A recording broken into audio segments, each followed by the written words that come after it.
Oh, just And live right here we now. go. Yes, we are So live. no flashy intro, no trailer, just bam, we're in here.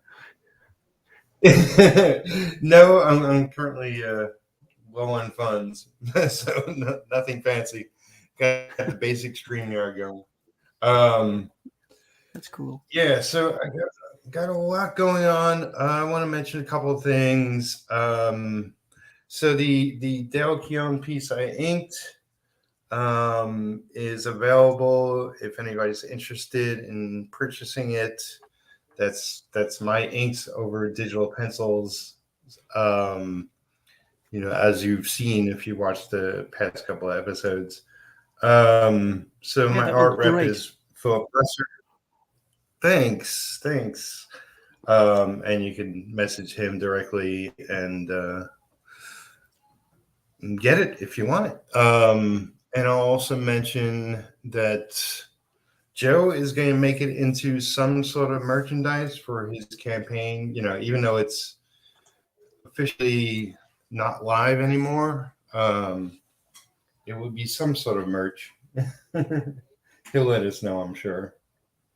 Um, and what else? I have Gabriel Magnum tomorrow, son of Andrew, and he's part of this sort of GI Joe action figure campaign that's live on Kickstarter. I think they design their own GI Joe action figures. It's really cool. I'm gonna ask them all about it, and it's pretty close to 200,000 at the moment. So yeah, it's going hot. And yeah, just I'm currently working on. This is another page from Designated, which goes live 30th on my channel. The stream is already set up, so you can hit the notification button on that. And we'll be doing probably 2 other shows that night. Really excited about that project, and it's coming together really nicely. But enough about what I'm up to. Hey, Dave, welcome. Hey, man. Hey, just sharing this on Twitter. Cool. Forgot to do that. Yeah. So did you ever before ink stuff from Keown? No. Really early in my career, I was working for a publisher that Dale did some work for, but at the time that I was working for him, Dale already moved on. So it was pretty close. Like I knew Yeah. Dale's work early on. But no, never inked him, and it was a real pleasure. And I just went for broke. It's like I could have done it how I normally ink a lot of people, which is super tight and clean. But I decided to take a chance, and apparently people like the way it came out, so that's a Hmm. good thing. What do you mean? You kept it more loose or sketchy or what? Yeah, yeah. I did a lot of messy cross hatching, but it worked Right. with the sort of Yeah. pencils Yeah. he laid Cross hatching down. is not easy, man. You have to know what you're doing. Yeah, definitely. Nice. That's excellent, man. Dale Keown. He's a legend. That's excellent. He is. I'm a little scared to see what he thinks about it, but Oh yeah. Oh, you haven't had any feedback from him yet? no, it's like I did a piece for Nicholas Geer Hmm. that was a homage to The Tin Cyberforce Soldier. cover. Yeah, and it had Pit in it, and I know Dale saw that and liked that. Hmm. So, but this is his pencils. This is his work. So we'll see. Right. I'm sure he'll be on Joe's show and he'll see it there or whatever. Right. By the way, I was at a convention here in the Netherlands a few weeks back, and I bought something. I bought this book, Ash. It's a trade. Ash. Yeah. And Mr. Jimmy Palmiotti worked on this. Yes, he did. Well, that's a creation of both Jimmy and Joe. And Yes. actually, I named the character. Oh, did you? You named the character? Yeah. You know, when Jimmy and Joe were first working on the character, Jimmy called me and is like, "We got this. You know, me and Joe are created a fireman who's also a superhero. He's got fire powers, and we were just trying to think of a name, and I was like Ash." And he was just like that. I don't know. Let me talk to Joe. He talked to Joe. And he's like, okay, we're going with Ash. So yes, that sounds good, man. Ash. Yeah. Cool. Yeah, the design is nice. I like that the design of the character. It is a superhero costume, but it has references to firefighter outfits. With the stripes and the colors. Yeah, it's very close to a fireman's outfit. Yes, with a little more panache. Cool, But man. it was such a good book, and I get people all the time saying, "Oh, I can't wait for another Ash book." It's like, but Joe's super busy, Jimmy's super busy. Yeah, it's not happening. It might work out one day. Yeah. Okay, but I just thought I'd show you. I haven't read it yet. I read like the first few pages, so I have to really dig in. Yeah, cool stuff, man. Yeah. So what are you working on right now? So this is designated. This is 5-issue series. Mark Torres is the creator writer, an artist by the name of Jade Smith. Penciled it. I'm inking it. We got a whole team, and the first issue campaign goes live on the 30th. So, Ooh, less than 2 weeks away. Yeah. Yep. Yeah. That's good to know you have work, man. That's great. Yeah, I've been super busy this year and trying to get a lot of books done.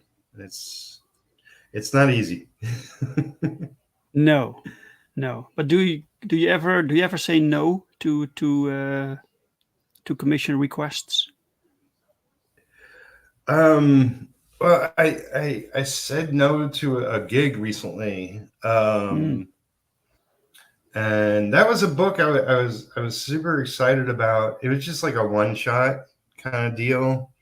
But the penciler works digitally and actually asked me to do a sample over a panel. And I started working on it. And I was like, this is going to be really painful because everything is super, super tiny. So I passed. And I was like, man, I hope I didn't let you down. He's like, no, don't worry about it. We'll do something else. Something else real quick. Yeah, sure. So, sure, man. Yeah. Okay, so just, sometimes you have like pencil work that's too detailed for you or too small. Yeah, because he penciled it digitally. I'm pretty sure he hasn't worked with an inker.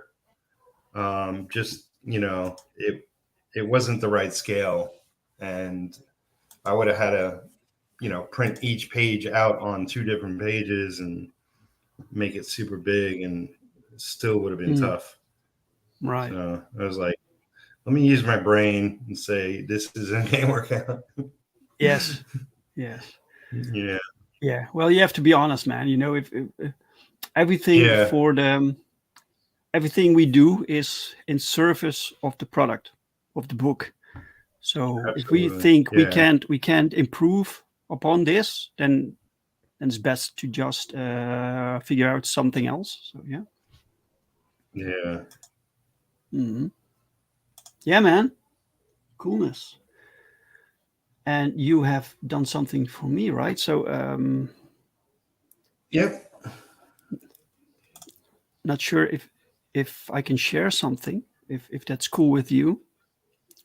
Yeah, absolutely, man. You can share everything, like whatever you want. Everything? Oh wow. Everything. Yeah. Like what's all the companies up to? Right. Okay, so this book, right? This is the third campaign for this series. So we are working on this series called Perfect 10. And issue 3 is running a bit late because I was a bit silly and I was like, I like to add some pages for the backers, to give them more for their money, add some pages, and then I hired Alan Goldman to do a pinup initially. And he actually said yes. So he made it, and it was so awesome. It's this one, by the way.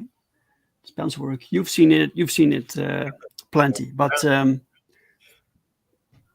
yeah, and it was so awesome. I was like, I have to use this for the back cover of the book, and it has to be inked by it's drawn by a legendary artist, so it has to be inked by a legendary artist. So this is why I reached out to you, and you also said yes. So it was insane. Yeah, and I'm sure so it's now the finished piece of people's. Yeah, it's basically done. So I can show this also. So by the way, people, this is in demand, right? So you can still back it while we are finishing the book. We are now doing the last 3 pages of the comic we're now working on. Plus we need to get this piece by Alan Goldman colored. So this is the inked piece that you did. It's tight inks. Yeah, man. And even this star-like effect on Stellar here, which is pretty cool. I think this effect that you did here, it looks great here, man. But I think it will be replaced with a digital picture. But for the inks here, it's fantastic. Yeah, I told you I do them. I do stars funky, and it's not everybody's taste. And they're perfectly welcome to do whatever. But yeah, this is just the thing with all the digital techniques nowadays. In these old comic books, you also saw this, and this was what the inkers made of it, and it always looked great. So yeah. Yeah, I mean, way back when Kirby was doing comics, they put photos in in pages and panels and whatnot. Oh, right. Yes. Also that, yeah, that happened also. So yeah, I can't wait to get this colored. A few things that need to be done before it can be colored, but then it's done, and I hope it can be colored within 1 week. So the next week I can show people the finished piece. I'm really looking forward to that, man. It's fantastic. Yeah, me too. Do you have a colorist in mind that you can hand it off to? I have a few go-to colorists. I have the colorist of the comic book, but he's working on the pages themselves, on the sequential. So I don't want to pull pull him away from that. And I work a lot with Federico Sioc, and he's fantastic, and he's really fast, and I can always count on him. And there are some that I have my eye on. Like I like to work with that colorist sometime. And I have this friend, this Dutch friend. He also does colors, and I like to hire him more often for color work. But he is a bit too artistic for my taste. So then he comes back with something with like in with weird lighting, and because he likes to give it his own spin, and I'm like, no, I just want cool looking, vibrant 90s looking colors. So yeah. Sure. Yeah. So yeah, that's basically it, man. Yeah. Well, like hiring a colorist now is you're hiring a third artist, and oh, definitely, it can really make or break a piece. So you have to be mindful. Check this out, for instance, right? This is my regular colorist. This is Daniel Rodriguez. And here's the character, by the way, that you inked. And you see here, he has this effect here. I don't think you can do this with black and white. So yeah. Well, it's splatter, but I'm not necessarily a splatter guy. No, like Jim Lee does, or Jay Lee. He's also splatter happy. Yeah, was big on it. Yeah. Yep. But yeah, these colors are absolutely fantastic. And when I started working with Paul Rodrigues, the artist, he brought in the colorist, so they worked together already. And this is fantastic when you bring in this complete team. And you can really see that Daniel enhances Pau's art. And Pau's art is very open, so his style it's line work with little hatching, so it's very there's a lot of room for the colorist to work in. Hey, Nicholas. Yeah, welcome. So this is why, for instance, it's difficult for sometimes people ask me, can you release a black and white version of this comic? And Pau's art doesn't really suit black and white, Right. It's probably beautiful work, but it's open. Yeah, it needs to be color. Look at this, man. Randy Green. Even Randy Green made a pinup for us. How the hell did that happen, huh? Nice. Amazing. Absolutely fantastic. This was also something that I believe I have the link. Just saying, I have the link to your campaign down in my video description, so people can thank you, man. click on that and go check it out. Yeah, thank you very much. So I was a huge fan of Randy Green, and Pau knew this. And at one point, Pau told me, "Can we get some guest artists for this campaign to bring in more backers and get more eyes on it?" And I was like, "Yeah, sure."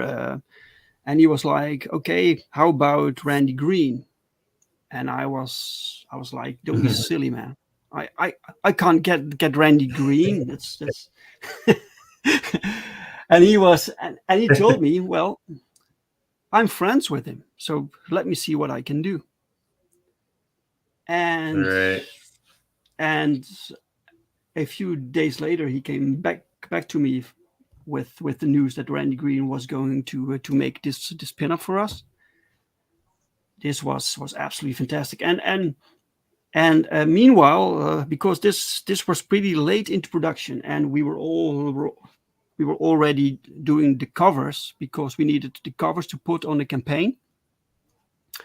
And Right. I already had talked to another artist called Eduardo da Souza, who's also fantastic, to do the cover for the second printing of the first issue, because we were running out. So we needed to do this reprint, and so it was cool to give it a brand new cover. And Eduardo, he made this one.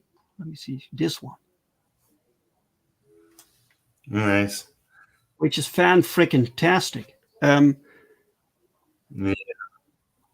But after this, Power ranged this with Randy Green, and I was like, oh man, I wish I could put Randy Green's cover. I didn't know, so already. Oh, hello, Inkfinity. Yeah, Inkfinity. Yeah. Hello. So what I decided is that the Randy Green print will be the new back cover for the second printing of this issue. So all worked out well, luckily. Right. Yeah, man. So, yeah. Yeah, that's awesome. And these are the characters that you inked in Pau's style. Right. Yeah. Yeah, I like the diverse group you got. It's very reminiscent of, like some of my favorite comics. It's like... Yeah, that's the thing. I want to produce the comics that I myself want to read, with cool, awesome looking characters, larger than life and colorful and heroic, and with handsome looking people and with ugly looking villains. That's always fantastic to me. Yeah. Just plain fun, nothing with real life stuff in here. People just need to pick up a comic book and disappear into this world for like 10 minutes.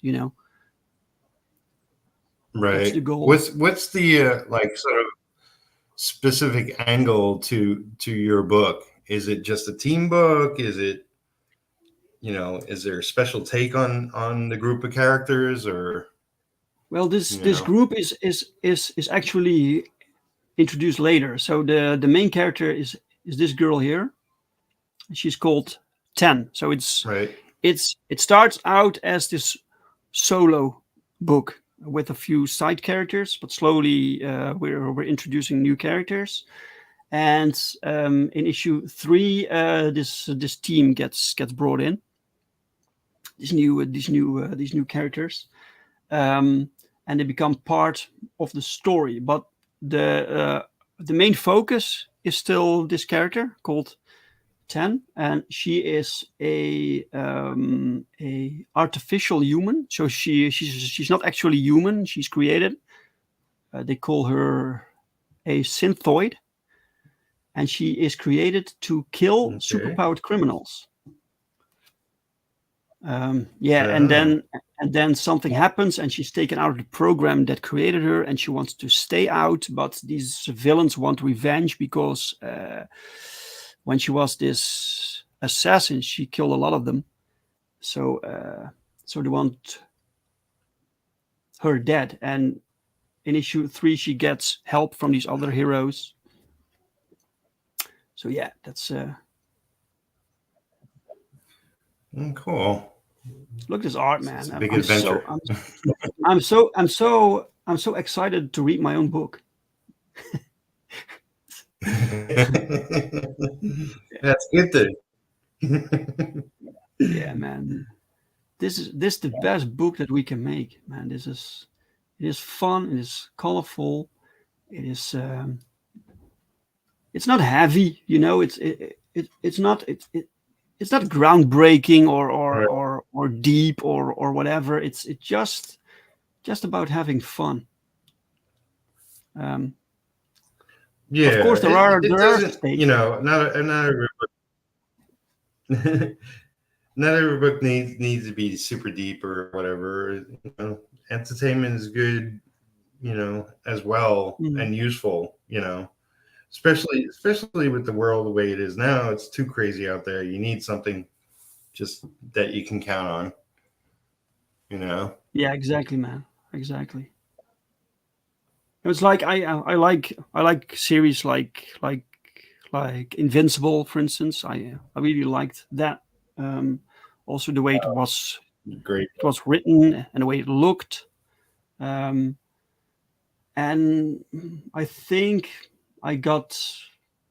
I think Robert Kirkman was a big influence on my own writing style, or I had to learn to write. So yeah. Is writing a book something I always wanted to do? Like when did you get into comics? When you were younger? Oh yeah. When I was very young, I started with a group of students when I was in school. Jamie Comics started in the 90s, and Right. and we made some books all in Dutch. It was very amateurish. Uh, it was black and white. We sold at conventions. We did some stuff. It was nothing really serious, and we had no money, no experience, no resources. It was before Yeah. crowdfunding, so yeah. And we were still studying, and at some point we just needed to grow up, and so it kind of ended there. We did it for like 5 years, and then in 2015, 14, 15, I returned to making comics. Just picking up the Jamie Comics label and using some of the characters that we created back then, and began to build from there. And this time for the international market. So all in English. And I thought, if I'm going to do this again, I'm going to do this right. So this time you had Kickstarter. And I saved up money so I could hire some people to help me. And I initially planned to draw, so I wanted to be an artist. But I was too slow, and I was too untrained, because I hadn't really drawn for like 15 years. Yeah. And I wanted to make the best book possible. So I thought it was better. Also, I started the drawing, and I had hired someone to write, and it just didn't work. For one, my own drawing process was too slow, and secondly, the story didn't really turn out like I wanted it. And I realized that I was the one who had to write it, because the story was in my head. So I had to learn how to write. I didn't know I could even. But then I began to study the comics that I liked, and I began to study TV shows that I loved, and really began to see these tricks, these writing tricks, and these things these writers use that I liked. And I noticed, I thought I could do this, and I wrote some things. And Perfect Ten is now the latest book that I'm writing, and apparently people like it, because our series won 3 awards. Awesome. One of which was best writer. So So I did something right. Yeah, I was so excited. Yeah.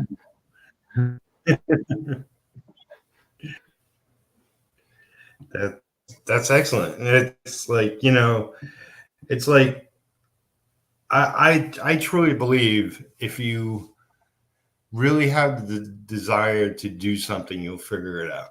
Like you'll figure out how to get there, Yeah. and you might stumble a little bit, but that's the best way to learn.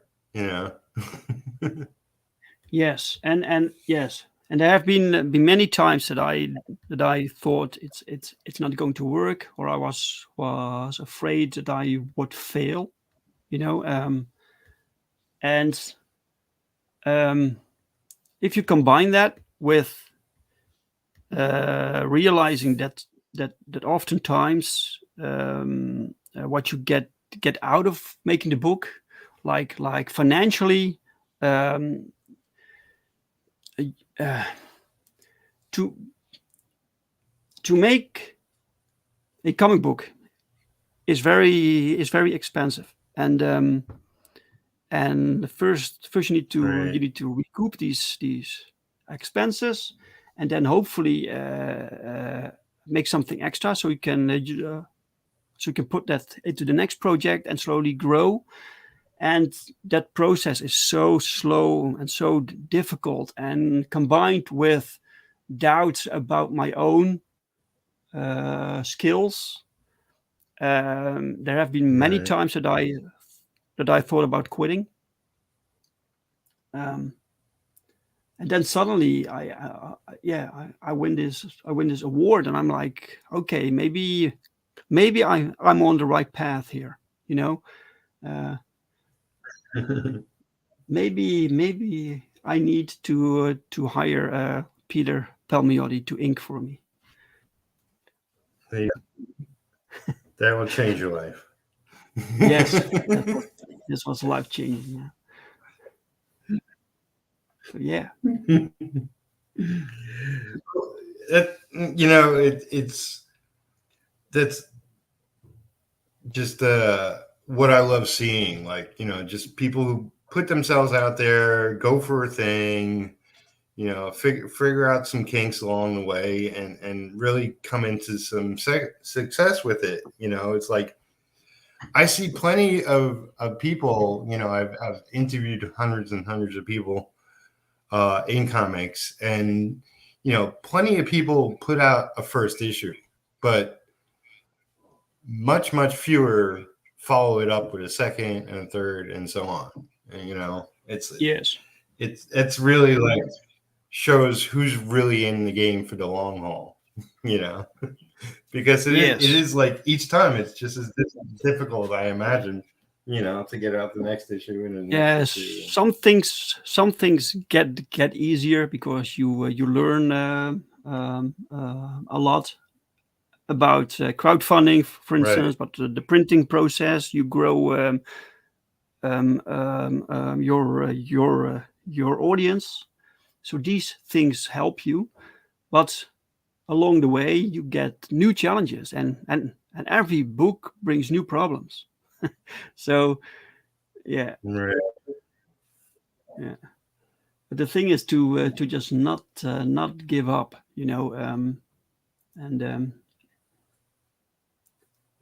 and especially the first book, man. If you make one book and it fails, it can really be discouraging, Yeah. So how do you see yourself, like, these going to continue working on this book? Do you have plans to expand above and beyond just this one book, or? Oh, we have multiple titles. I have this is one title. This Okay. is Yeah. and this will be 4 issues. So Right. after this one, there will be 1 issue, and then this limited series is done, is finished, and then we will Cool. do a new title. But in the meantime, we're also working on a title called American Bliss, for instance. So Right. Right. So I have this book here. This is called Power Trip. So we made this last year, and it's an anthology comic with 3 shorter stories because I have so many ideas and concepts and characters, and I can't make books for everything. So this was nice to introduce new characters and concepts to people in shorter stories. So some characters don't really require longer stories. I just like the concept and want to show them to you. Like, for instance, American Bliss. And I can show you, by the way, Pau also drew it. So it's the same creative team of Perfect 10. So, so it looks fantastic. It looks fantastic. Look at this, man. And nice. And she's basically so American Bliss is basically our version of Wonder Woman / Captain America. And in my world, Americans love America. They love their own country, so they have this this patriotic superhero. Yeah. And this story, people liked this story so much. It's only 9 pages, and I wasn't planning on giving American Bliss her own series. But then Michael Oden, the creator of the Embrace, he came to me and he said I want to I like to write this character. And I was like, yeah, man, I'm not really planning to do more with her. And he so he gave me this idea for a story, and I was like, yeah, man, let's do this. So we're working on that right now. It's pretty cool. Cool. And then we have other series like Earthling. He's like a I think he's my favorite character. My favorite character to write. He is a superhero who fights for animals. So he doesn't really like humans that much. It's a bit more difficult for the average reader, I think, to get into the character because he's a bit different. And then we have a few more, but yeah. That's excellent. So you can take me off the screen now, sir. Okay. Thank you.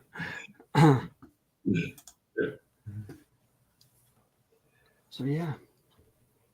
And we have a book called Dream Girl Sleeper Agent, which was very well received, and I want to make a sequel when I get the chance. Yeah. I think the Dream Girl Sleeper Agent book can be as successful as Perfect 10. If I can present it to the same audience I have now with a new book with so yeah, I think people will like that. But you never know. You never set out like you hope people like what you make, but you can never predict it. You know, right. It's it's because crowdfunding, it's a weird thing. It's like people love to pledge the crowdfunders because it's exciting, you have time limit to it, but it's also random because everybody's got different schedules, and like, you know, what if I don't have money, when my friend puts out the newest book, it's like, well, I'll get it next time. It's like, so not every issue does exactly the same or even better each time, or it's hard to predict for sure. Yeah, well, yeah, with crowdfunding, you should do a little better with each new issue. It's completely different from normal comics that you buy through the direct market, through the store. And usually the first issue sells well, Right. and then it slowly goes down. I think the second issue is just 50% of the sales. Yeah. But with crowdfunding, you see the opposite. When you do it right, because you grow your audience, and they will buy the second issue. So the audience of the first issue comes back for the second issue.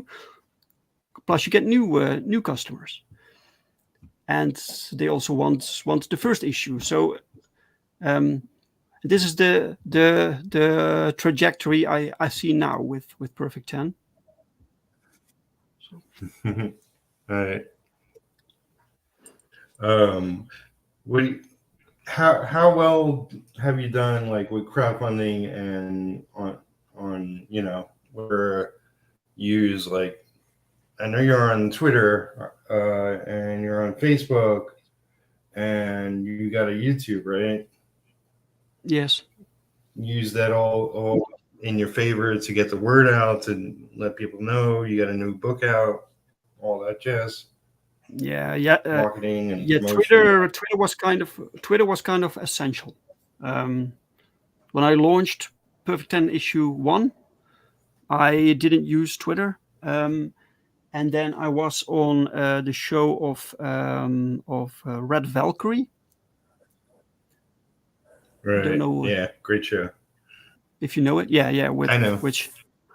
With Shay, and Shay told me, hey, you need to go on Twitter, and I will tweet your stuff.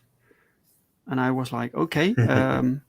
And then because the first issue of Perfect 10, that was also my first campaign on Indiegogo, and I didn't really do that well. I was like 4 weeks in, like halfway, and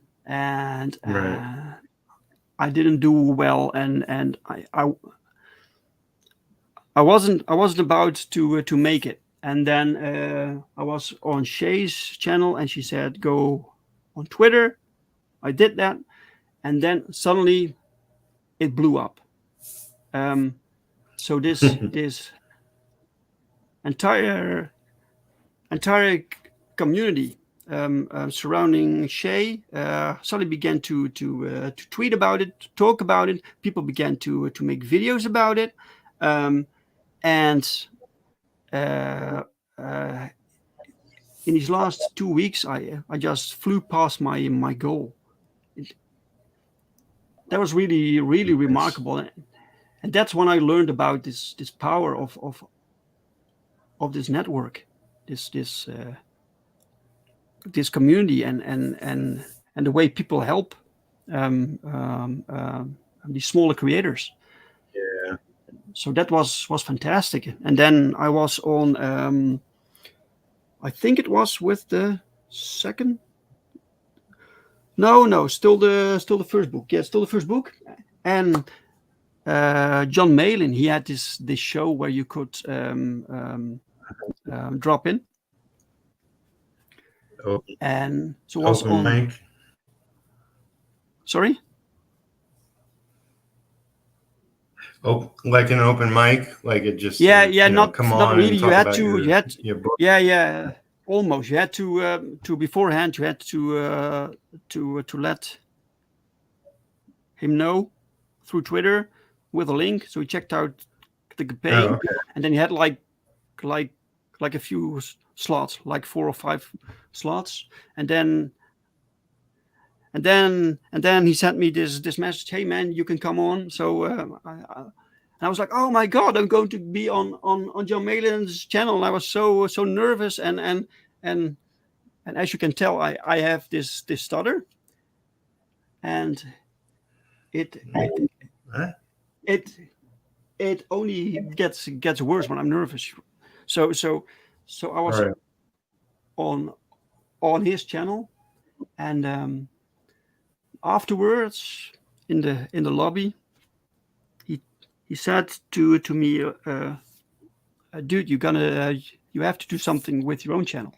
You have to promote your own work. You can't rely on other people to bring you on and talk about your stuff. You have to build your own audience. And I was like, I can't do that, man. I have this silly accent. I stutter.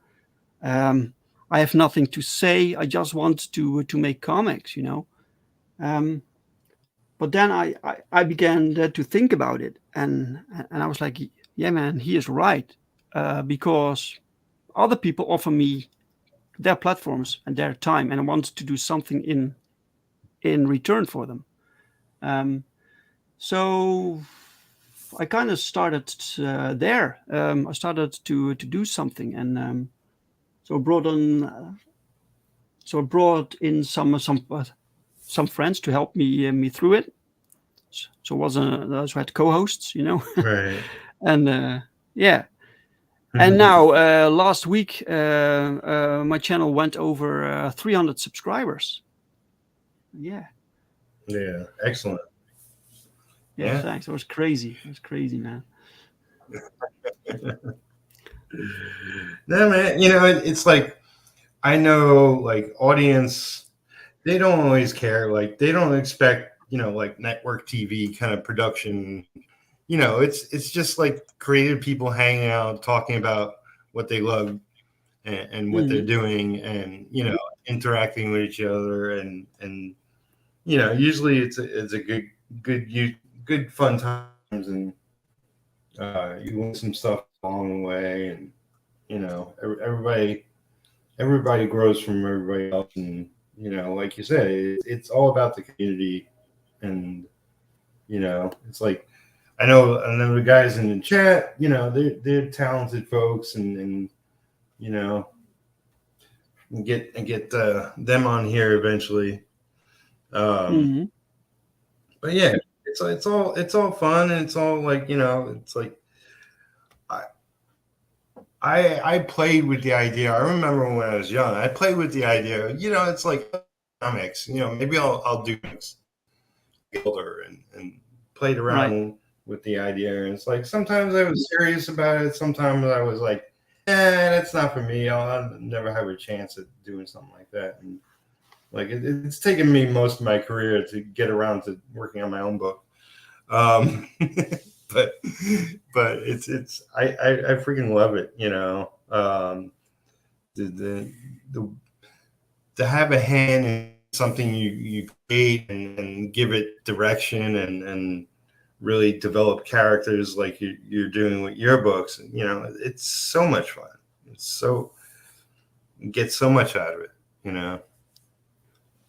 Yeah, man. So yeah. Last time we didn't get the chance when you were on my channel to talk about retro, but right. Yeah, so what's that about? What's retro about? So retro, it's he's like a street level character. Like, it's like, I read books like Captain America and Daredevil, and he's a little bit of those characters, but he's essentially, I don't want to say mutant, but he's a person with special abilities, and in my universe, that's a metahuman. So he has been called the first metahuman, but it's like, now the world is my world that I'm building is aware that there's metahumans out there, and he's a little stronger than the average person, a little faster, heals a little quicker. He is the master of parkour. That's his thing. Right. And he's the protector of the 5 boroughs. Essentially, in New York, there's 5 boroughs: Brooklyn, Queens, Manhattan, the Bronx, and Staten Island. And he's protector of that whole area. And I really want to approach it where, it's like him facing off a different villain each issue, and we'll get to know, like what his personal life is. He has a girlfriend, he has a regular day job, but also interact with other characters in, when he's a hero, dressed up as Retro.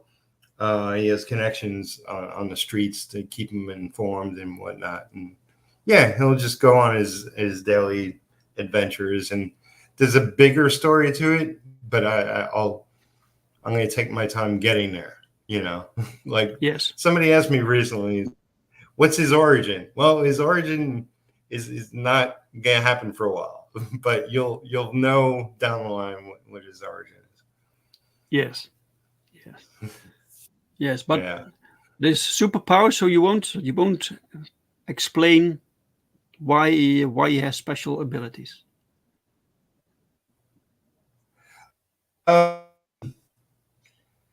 it's really like that story is bigger than just him, because eventually I'll be developing a team. I have a whole cast of characters I've already created, and I'll be doing individual books for them, and I'll be doing a team book. But this is down the line. Like, no, I want to get a bunch of issues of Retro out first. But yeah, it's more than just his story.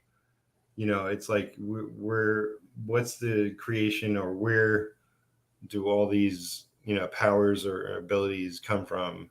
And it's just there's a big story, but we'll be meeting more and more people as we go, and as well as developing the characters we meet. And I just really want to get to know Retro and get to know his personality and get to know, like, this is, I'll also say, like, this is early in his career. So he's going to make mistakes. He's going to, make bad choices, and learn things along the way, hopefully. Right. And his name Retro. We will figure out later why he's called that. Well, I'm doing directly after the first issue. I'm going to be doing Retro Zero, so that will be the next issue of Retro. And I was originally going to do it like maybe a mini comic and just have a short story, like an 8-page story or something like that, which reveals where Retro got his name. But I decided I'm going to get 3 other teams. So I'm going to have 3 other people co-writing stories. Well, snippets. Like, I'll explain in a second. But so I'll have co-writers, and I'll have 3 other pencilers that I'll be working with. And I'll be inking the whole book, and I'll be doing everything on my story. So 4 stories total. But yeah, so my story is the origin of Retro's name, where that came from. Then the 3 other stories are actually sort of sneak peeks into the future of what's happening in Retro's life. And that could be like 3 issues down the line or 10 issues down the line. I'm not sure, and you'll kind of have to figure it out. But that will give us an insight into some of the stuff that's going to go down in Retro's book. So it's going to be a fully ongoing series. So right. This I'm excited. This does mean that you already know the entire story. Like 10 issues. I know I know a lot. I haven't, I'll probably sit down at some point and really map it out and give it a solid outline. But I've already thought of, a lot of different characters and scenarios that Retro is going to go through. So it's a matter of just, putting it in order, kind of. Right. Because I originally created this character in my late teens, and that was the late 70s.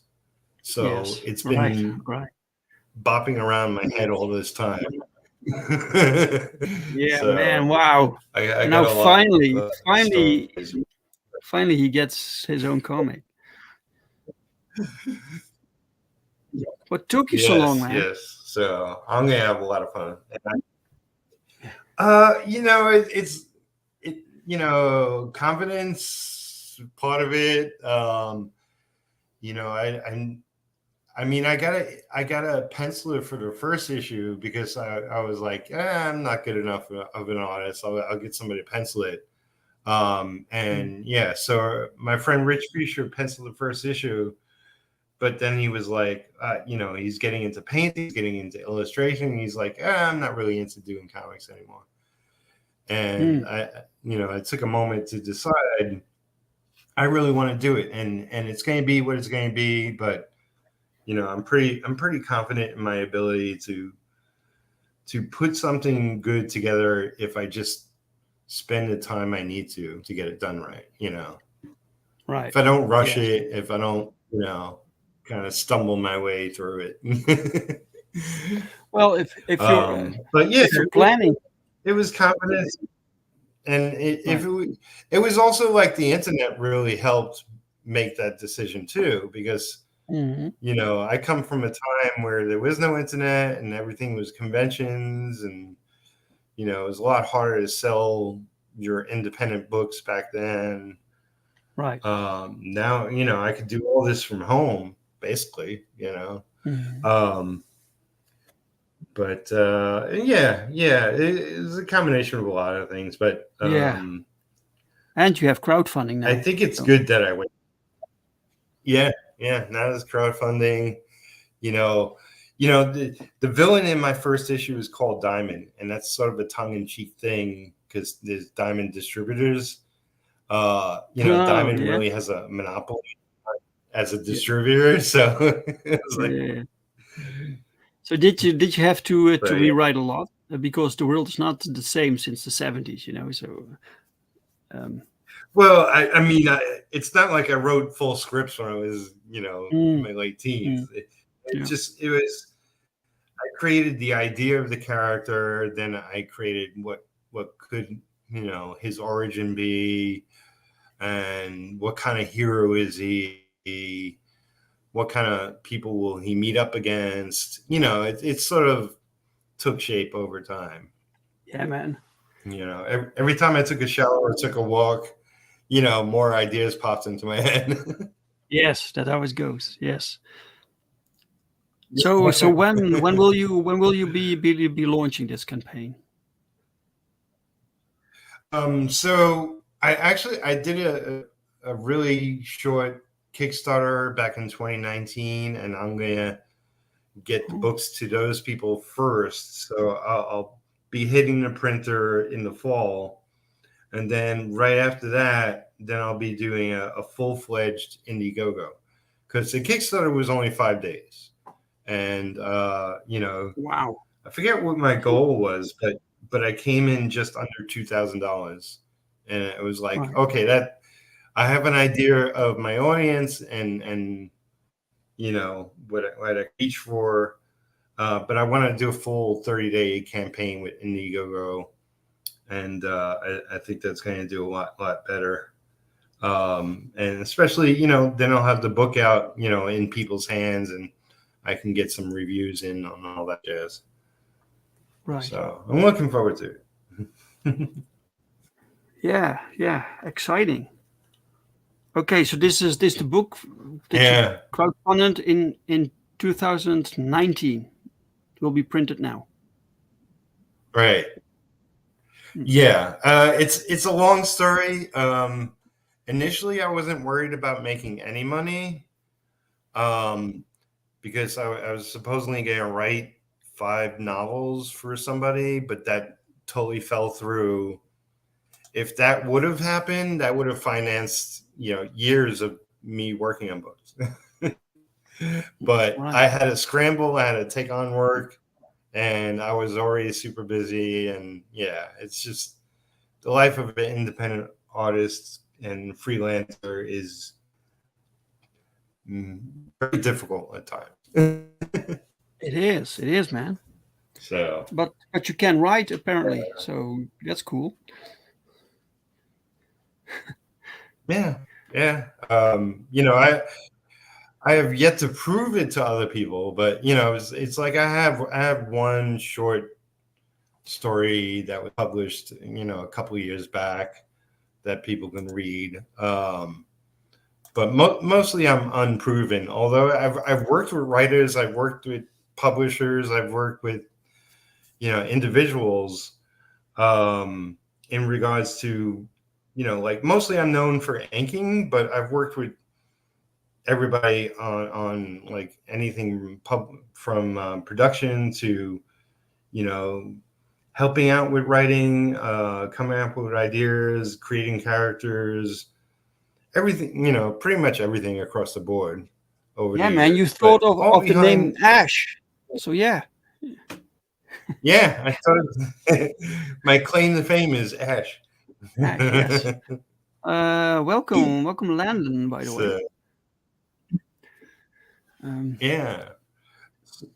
So we've been going an hour. Is there anything you want to let people know about you got going on other than the campaign you've been showing off? Or well, the campaign. This will be going until the book is finished and shipped out, so people can still get that. And I have my own YouTube channel, so people can follow me there for updates. And we have I have a weekly show every Sunday where I interview other creators about their own books and their campaigns and stuff. So that's always fun. So yeah, absolutely. Yeah. So yeah, definitely go check out Dave's channel. Everything is Genuine Comics. So at Genuine Comics, yes. right? Yes. I'll make sure to put some of your links down below that aren't there. Thank Go you, sir. subscribe to his channel. Yeah, he had me on recently, and that was a lot of fun. Oh, here's EJB with a question or comment. Are the other original members of the Genuine Group aware of your products? Have any of them been inspired to get back into making comics? I see what he's asking. Right. Yeah, they all know. They all know what I'm doing. There is one who's trying to get back in. He wants to ink. So we have to find out if that's going to work. And the others don't really do anything with comics no more. So I was also back then. I was the one kind of the driving force. I pushed people to do that for 5 years until everyone said we quit. It's enough. So yeah. But yeah, they all know, and I can still use characters that other people created back in the 90s if I want to. So so some characters may still appear. Right. That's cool. That's cool. Oh, and one of the people who was a colorist back then now is my co-host on my own channel on a show called The Dutch Angle. Nice. EJB says, I see. That makes sense. Cool. Yes. All right. Yeah. Thank you everybody for watching today. I got I don't know 15 new subscribers recently. So thank you very much. I think it's one 10.6 or whatever that 1,060 something Dude, subscribers. that's crazy. Thank you very, very much. Yeah, I just need 4,000 watched hours. So I think I'm like closer and closer to halfway there. So go watch all my videos at once, and I'll get there. But I'll get thank there you for having me on today, Peter. Yeah, great pleasure to have you on, man, and continued success, and you got to come back at some point. Sure. Talk about future books. Talk about retro. Yeah. Talk about retro. That's it. Yes. All right, man. Take care, and take care, everybody watching. I'll see you again tomorrow night. Tomorrow at 4 p.m. afternoon. All right. Bye-bye, guys.